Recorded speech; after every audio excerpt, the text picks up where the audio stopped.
मेरा नाम शालिनी है। मैं एक वुमेन्स कॉलेज की रिटायर्ड प्रोफेसर हूँ। बात उन दिनों की है जब मैं कॉलेज में थी। करीब 17 साल पहले मेरे गाइडेंस में कॉलेज से 20 लड़कियाँ, कोच और फिजियोथेरेपिस्ट का एक hockey team inter state college hockey league में भाग लेने के लिए शिमला गई थी।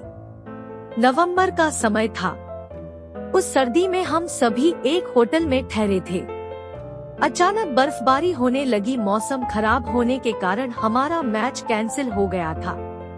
हम सभी ने मिलकर बर्फबारी का आनंद उठाने का प्रोग्राम बनाया। 2-3 लड़कियों को छोड़कर सभी लोग बाहर घूमने निकल गए। हम लोग घूमते घूमते बर्फ की फुहार का आनंद उठाते हुए होटल से कब बहुत दूर निकल गए, पता भी नहीं चला। अब शाम होने वाली थी। अंधेरा होने से पहले होटल पहुंचना था। सभी लोग इकट्ठे हुए, लेकिन अभी भी अर्चना, विमला और मोना नहीं लौटी थी। पहाड़ी इलाका होने के कारण मोबाइल में नेटवर्क भी नहीं थे।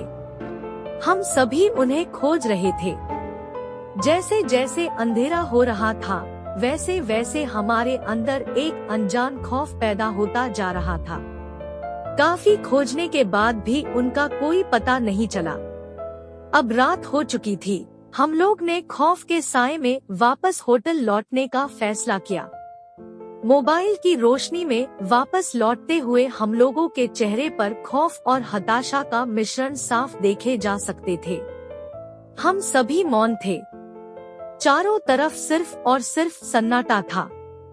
हम सभी अपने अंदर के डर को दूर करने के लिए एक दूसरे का हाथ थामे हुए आगे बढ़ते जा रहे थे। थोड़ी सी भी आहट उस मंजर को और खौफनाक बना देती थी। उस आहट के साथ ही हमारी चाल और हाथों की पकड़ और तेज होते जा रही थी। हम जल्द से जल्द होटल पहुंचना चाहते। तभी एक आवाज आई, रुको, हम भी आ रहे हैं। हम जहाँ थे वही ठिठक कर रुक गए। पीछे देखने पर पता चला कि वही तीनों लड़की अर्चना, विमला और मोना हताश दौड़ती हुई आ रही थी। जब वह नजदीक पहुंची तो जोर से चिल्लाई, भागो भागो यहाँ से, यहाँ चुड़ैलों का वास है। चुड़ैलों ने हम पर हमला कर दिया है। यह सुनकर हम लोग और डर गए। हम सभी लगभग दौड़ना शुरू कर दिए थे, लेकिन उस ठंड में पैर भी काम नहीं कर पा रहा था। लग रहा था कोई अदृश्य शक्ति हमें खींच रही हो। तभी अचानक आकाश में बिजली चमकी और बहुत तेज आवाज हुई। हम सभी कुछ समझ पाते कि पलक झपकते ही 6 से 7 चुड़ैलों ने हमें घेर लिया। वह सफेद बुर्का पहनी हुई थी और उनकी आंखों से लगातार खून गिर रहा था। बड़ी बड़ी सफेद लहराते बाल और पतली पतली लंबी नाखून वाली उंगलियां जिससे खून टपक रहे थे। सभी के सभी डरावनी सी लग रही थी। हम लोग जहां थे वहां रुक गए। तभी मैंने देखा कि इन चुड़ैलों का हाथ हमारी ओर आ रहा था। एक लड़की चीख पड़ी। चुड़ैल ने उसे पकड़कर हवा में उठा लिया था। हम सभी को कुछ समझ नहीं आ रहा था क्या करें। तभी फुर्ती से विमला ने उस हाथ पर अपने हेयर पिन से वार किया। उसके हेयर पिन को चुभने से चुड़ैल की मजबूत मुट्ठी में ढील पड़ी और विमला नीचे गिर पड़ी। तभी हमें खोजते खोजते होटल के गार्ड वहां पहुंच गए। उनकी टॉर्च की तेज रोशनी में सभी चुड़ैल वहां से भाग गई। खैर, हम सभी गार्ड के साथ डरते डरते किसी प्रकार अपने होटल लौट रहे थे। रास्ते में गार्ड ने हमें बताया कि सही में यहाँ से दूर चुड़ैलों का वास है। कभी कभी चुड़ैल पर्यटकों को पकड़कर अपने साथ ले जाती है। ऐसी घटनाएं यहाँ अक्सर होती रहती है। गार्ड की इन बातों को सुनकर हम सभी अंदर से और डर गए। जैसे ही हमें होटल की रोशनी दिखाई दी, तब हमारी जान में जान आई और हम सभी तेजी से दौड़ते हुए अपने अपने कमरे में गए। हर कोई एक दूसरे को हताश देख रहे थे। डर के मारे किसी किसी ने खाना तक नहीं खाया। उन तीनों लड़कियों ने हमें बताया कि किस तरह वे लोग नीले सफेद फूलों वाली पेड़ देखकर आकर्षित हुए। उन फूलों की खुशबू ने उन्हें दीवाना बना दिया और वे लोग उस पेड़ के पास जाने से अपने आप को रोक नहीं पाए। जैसे ही वे लोग पेड़ के नजदीक पहुंच फूल तोड़ने लगे, उसमें से खून टपकाने लगा और रोने की आवाज आने लगी। वे सभी डर गई। तभी एक भयानक डरावनी सी आवाज आई, आओ, आओ, तुम लोगों का ही इंतजार था।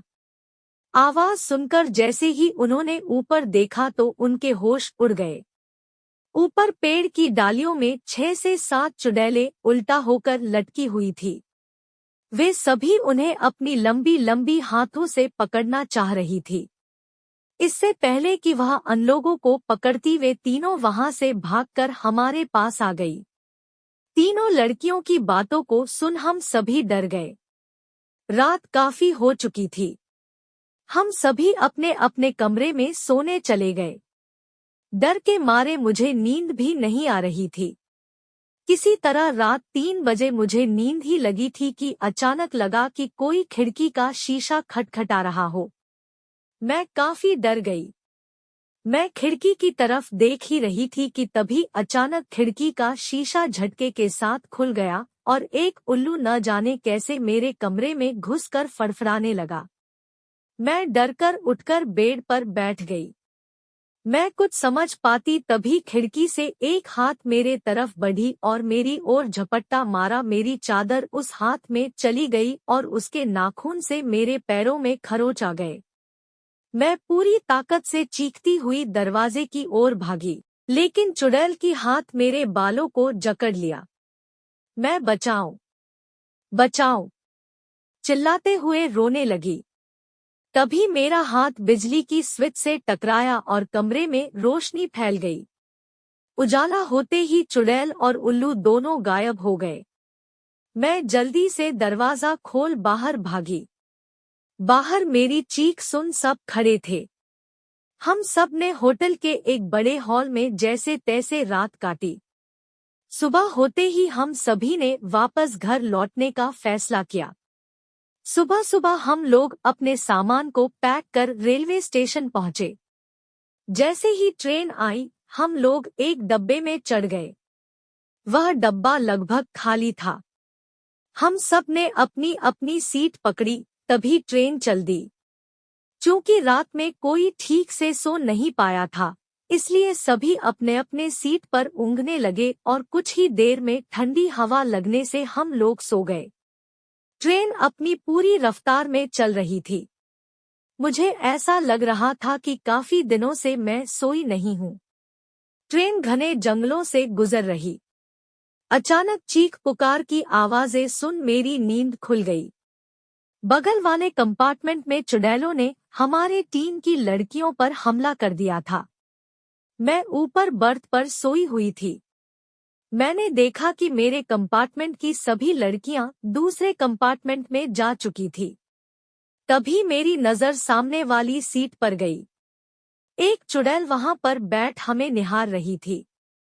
मैं चिल्लाकर अपने टीम के मेंबर्स को बुलाना चाहा, लेकिन मेरी हलक से आवाज ही नहीं निकल पाया।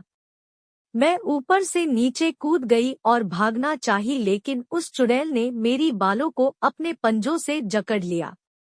गुत्थम गुत्थी में चुड़ैल का हाथ मेरी चेन में लगी वाली लॉकेट से टकराई और उसने झटके के साथ अपनी हाथ खींच ली, जैसे कोई बिजली का झटका उसे लगा हो। मुझे समझते देर नहीं लगी कि से वो डर रही है। फिर मैं का लॉकेट अपने हाथों में ले उसे दिखाने लगी। वह तुरंत हवा बंद खिड़की के रास्ते ट्रेन के बाहर भाग गई। मैं अब दूसरे कंपार्टमेंट में जाकर उसी तरह दिखाकर चुड़ैलों को भगाई। किसी तरह बदहवास हम सुरक्षित अपने शहर पहुंच गए।